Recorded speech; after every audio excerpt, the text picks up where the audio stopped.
یہ اختیار اپنے پاس لے لیا کہ آئین میں ترمیم وہ کر سکتے ہیں، ہم نہیں۔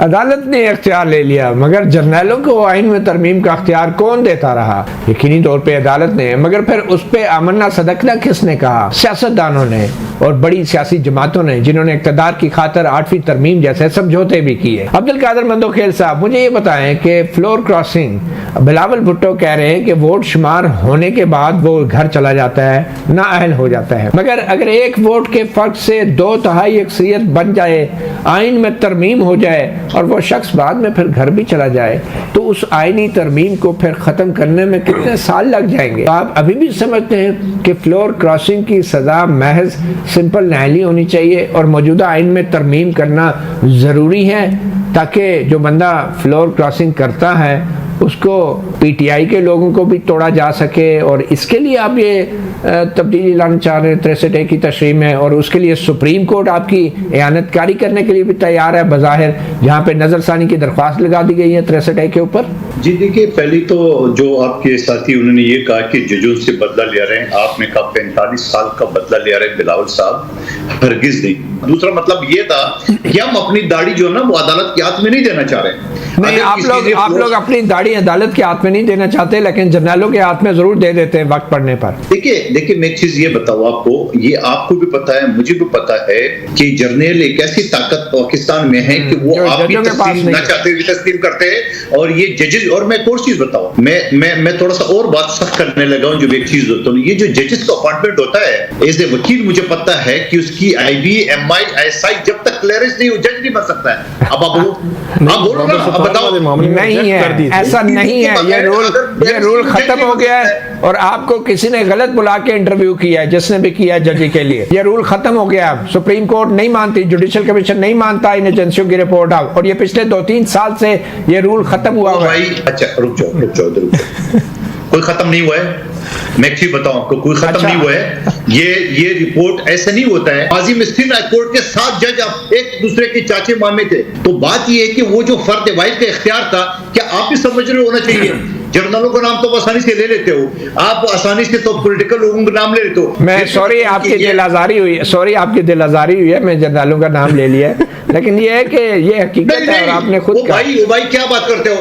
میں تو کہتا ہوں مصطفیٰ کمال ایجنسیوں کو مخبر خاص تھا جو میرے سر بھی بٹھایا ہے، میرے سے زیادہ مجھے فیصل واڈا نے الیکشن سے پہلے بتا دیا، آپ کو نہیں ملے۔ اور فیصل واڈا کون ہے جس کو آپ نیل کرانے کے چکر میں تھے، اس کو آپ کی پارٹی نے ووٹ دے کے سینیٹر بنایا۔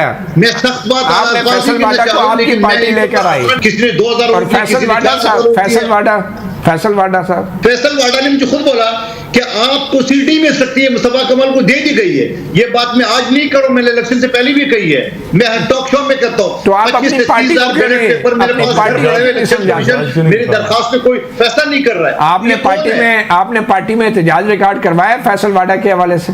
وہ بھائی میری پارٹی کے سیکرٹری جنرل تاج حیدر صاحب نے مصطفیٰ کمال کے خلاف ایف آئی آر کی درخواست کی ہے، بیلٹ پیپر ہمارے پاس پڑے ہوئے، میرے پارٹی کے سیکرٹری جنرل نے، میں نے نہیں، میں تو کروں گا ایسے کینڈیڈیٹ۔ آپ ایف آئی آر تو کٹوا نہیں سکتے، آپ ایک بندے کے خلاف ایف آئی آر تو کٹوا نہیں سکتے، اور آئین میں ترمیم کر کے آپ ججوں کو فارغ کر۔ یہ آپ کا اچھا سوال۔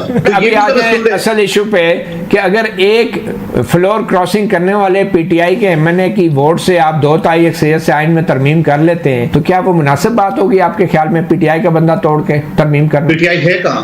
آپ یہ justice Mansoor Ali Shah P T I کا تو نہیں پتا، پی ٹی آئی کے کچھ لوگ لاپتہ ضرور ہوئے، اور ان کے فیملی ممبر بھی، جو آپ کو بھی نہیں پتا۔ ایک کا نام بتا دیں فیملی ممبرز کا۔ کیوں یہ لاسٹ جو فیصلہ بات کا تھا جس کی فیملی، میں آپ کو چیلنج کرتا ہوں، شاید بلوچ صاحب، جی بلوچ صاحب، ایک فیملی کا بتا دو جو لاپتہ ہے۔ جی بلوچ صاحب کا کیا نام بتا دو؟ سات بلوچ کی فیملی، بلوچستان میں جہاں ہماری حکومت ہے، میں وعدہ کرتا ہوں میں ان کے ساتھ کھڑا ہوں گا۔ 7 بلوچ پی ٹی آئی کے ہیں، 7 بلوچ جو پی ٹی آئی کے ہیں، ان کی فیملی لاپتہ رہی ہے۔ آپ نے نہیں سنا؟ آپ کے ایم این اے بھائی ان کے وکیل کو نہیں پتا، آپ کیسے بتا رہے ہیں؟ مندوخیل صاحب، آپ لوگ ایک ایک ووٹ کے پیچھے پڑے ہیں کہ 2/3 اکثریت مل جائے اور آئینی ترمیم کر دیں، تو یہ فارم 45 لے کے جو ہے آپ کے خیال میں نون لیگ کے لوگوں کو یا دیگر لوگوں کو پہلے ٹرائبونل کے سامنے نہیں پیش ہونا چاہیے اور بعد میں آئینی ترمیم ہونی چاہیے؟ دیکھیں بالکل آپ بات صحیح کہہ رہے ہو. ٹوٹل آپ کے پاس 6 مہینے کا ٹائم ہے. 6 مہینے میں آپ نے ڈیسائیڈ کرنا اور ابھی تک 6 مہینے تو گزر گئے، ابھی تک تو آپ کا سٹارٹ ہی نہیں ہوتا. مجھے یہ بتائیں نا،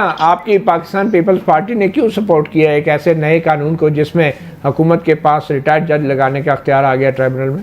دیکھیں میں تو آپ کو ہوں کہ پورا کا ہوائی کا ہوا بگڑا ہوا ہے نا. آپ ایک چیز پہ کر لیں، میں آپ کے سامنے 182 کی بات کر رہا ہوں. ہوائی کا ہوا بگڑا ہوا ہے، اس لیے آپ کا کوئی قصور نہیں ہے آپ کی پارٹی کا. نہیں دیکھیں یہ تو مختلف اوقات میں آئین کا اولیہ بگڑا جاتا تھے، ہم نے 18ویں ترمیم کے ذریعے سیدھا کر دیے، مزید چیزیں ہم کر رہے ہیں. اب جو آوے کا ہوا، اب یہ جو آوے کا، یہ تو بگڑ جاتا ہے نا. یہ جو آوے کا ہوا بگڑا ہوا ہے، اب یہ آوے کا ہوا جو ہے 2/3 اکثریت سے آئین کی شکل بھی بگاڑنے کو چلا ہے. دیکھیں اگر 2/3 اکثریت نہیں ہوا تو نہیں ہوگا. ناظم بلاول بھٹو کے نانا ذوالفقار علی بھٹو اور والدہ بے نظیر بھٹو جنہوں نے ہمیشہ جمہوریت کی بات تو کی، لیکن وقتاً فوقتاً انہوں نے بھی اس پر کمپرومائز کیے اور اس کے نتائج بھی انہیں بھگتنا پڑے. جس طرح سے ذوالفقار علی بھٹو کو پھانسی پر چڑھا دیا گیا اور اسی طرح سے بے نظیر بھٹو کو بھی شہید کر دیا گیا. اس کے پیچھے وہی غیر جمہوری طاقتیں تھیں جو جمہوریت کو پروان چڑھنے نہیں دینا چاہتی. جیسے ہی ذوالفقار علی بھٹو اور بے نظیر بھٹو نے کمپرومائز سے نکل کر جمہوریت کی بات کرنا شروع کی، ویسے ہی ان کا وجود ہی ختم کر دیا گیا.